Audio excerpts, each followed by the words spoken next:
ନିଜ ଭିତରୁ ଆନନ୍ଦ ପାଅ, ଆଉ ସେଇ ପାଇବା ଅନ୍ୟ ପାଇବା ଠାରୁ ପୃଥକ୍। Happiness is inner concept of mind. ନୀରବତା ହିଁ ମଧୁର, ନିଃସଙ୍ଗତା ହିଁ ଆନନ୍ଦମୟ। ଜୀବନମୁକ୍ତ ପୁରୁଷର ଦୁଃଖ ନଥାଏ। ଜଗତରେ ଏକା ଏକା ରହି ବଞ୍ଚିବା ଶିଖିବା ଦରକାର। ତାହା ମଣିଷର ଚେତନାକୁ ସୁଦୃଢ଼ କରିଥାଏ। ଚେତନା ସୁଦୃଢ଼ ହେଲେ ମଣିଷ ତା ନିଜ ଭିତରୁ ଅଫୁରନ୍ତ ଆନନ୍ଦ ପାଏ। ନଦୀ ଏକା ଏକା ପ୍ରବହମାନ ହୋଇ ତାର ଲକ୍ଷ୍ୟସ୍ଥଳ ଅନନ୍ତ ସମୁଦ୍ରରେ ମିଶିଥାଏ। ସୂର୍ଯ୍ୟ, ଚନ୍ଦ୍ର, ଗ୍ରହ, ନକ୍ଷତ୍ର, ନିହାରିକା, ଛାୟାପଥ ଆଜି ବି ଚିର ଜାଜ୍ୱଲ୍ୟମାନ ସମୟ ସହିତ ତାଳ ଦେଇ ଚାଲିଛନ୍ତି।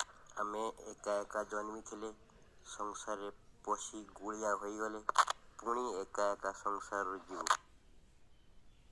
ନିର୍ଜନତା, ନିଃସଙ୍ଗତା ଜୀବନଧାରାର ଏକ ମୌଳିକ ଲକ୍ଷଣ। ସଂସାରରେ ପଶି ଆମେ ଯେଉଁ ଗୁଳିଆ ହୋଇଯାଉଛୁ, ତାହା ଆମ ଜୀବନର ଚେତନାର ମୌଳିକ ଧାରାକୁ ଅନ୍ଧକାରରେ ନିକ୍ଷେପ କରିଅଛି।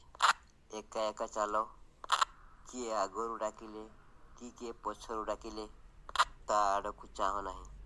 ତାହେଲେ ତୁମର ଜୀବନଧାରା ଅଟକିଯିବ। ତୁମେ